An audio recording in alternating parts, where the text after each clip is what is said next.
This clip is brought to you by SaveWithConrad.com.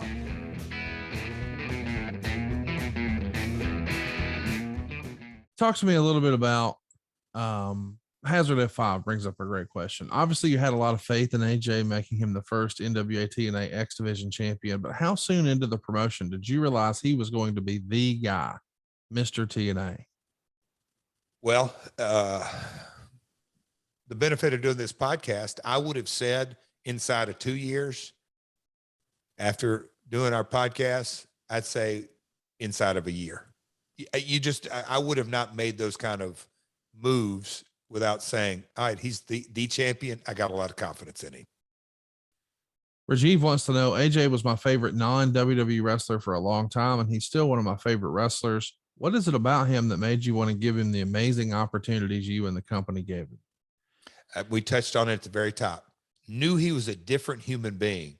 And when you deal with talent, you look, not everybody's a choir boy, not everybody's a crazy boy. There's so many different shades, but when you have a mature human being, and I won't be repetitive, I knew he was different both inside and outside the ring from day one. Fernando wants to know, Jeff, Pro Wrestling Tees recently had a Bullet Club deal for its anniversary of the formation of the group. Why isn't there a Jeff Jarrett Bullet Club shirt in stock? Oversight.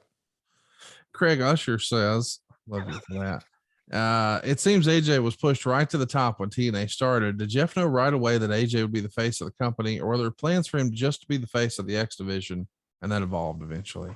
Yeah, obviously step one was face of the X Division for all the reasons we went into it over the first 12 to 24, 36 months. He's our guy. Brad wants to know, have you enjoyed watching AJ help develop Omos?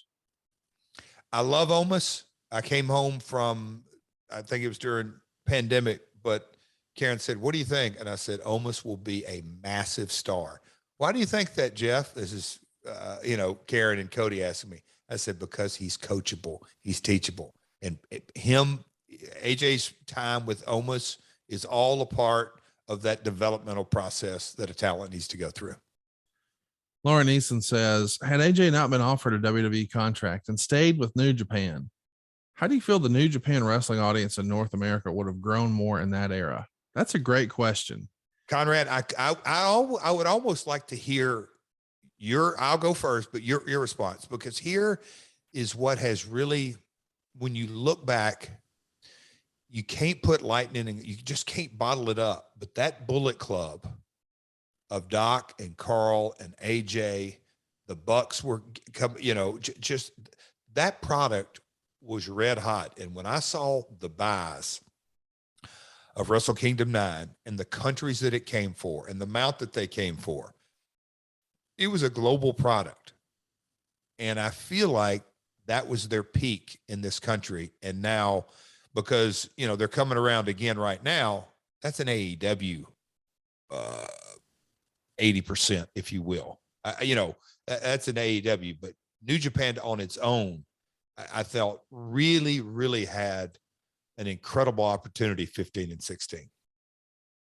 It's amazing to think if you could go back and get your hands on the New Japan product before all the changes. And if you could go back and just think about the story of All In and how Ring of Honor allowed it to happen. And as such, AEW was created and AEW wound up buying Ring of Honor, but there were different options. And I'm thankful that those were not pursued because it created opportunities for me too. But goodness gracious, what a business story.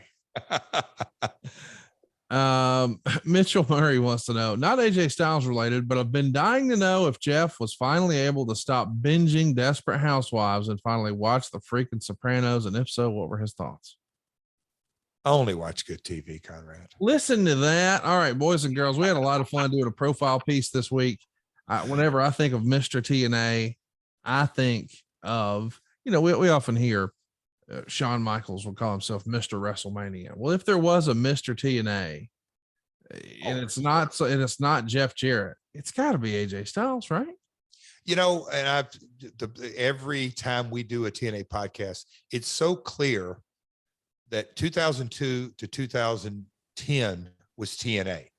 2010 to 2013-ish was the Hogan Bischoff, and it was really Impact Wrestling. I mean, ups and downs, but I mean, not all bad, not all good. So just like the first of it. And then it got into the Corgan days and then the Anthem days. They're just different iterations. But if you want to say, to your point, Mr. TNA, there's not even a close second. It's AJ Styles. I loved it. I'm glad we got to talk about him, give him his flowers today. One of the best that ever did it. You know, a more modern era, Shawn Michaels. That's my take on it. Hey, it's Conrad Thompson. Thanks for checking out the podcast here on YouTube. Be sure to hit the subscribe button and the notifications bell so you get a notice anytime we upload some new content. And go save yourself some money right now. If you're in a 30-year loan or you have credit card debt, it's not a matter of if I can save you money. It's a matter of how much. Find out right now for free at SaveWithConrad.com.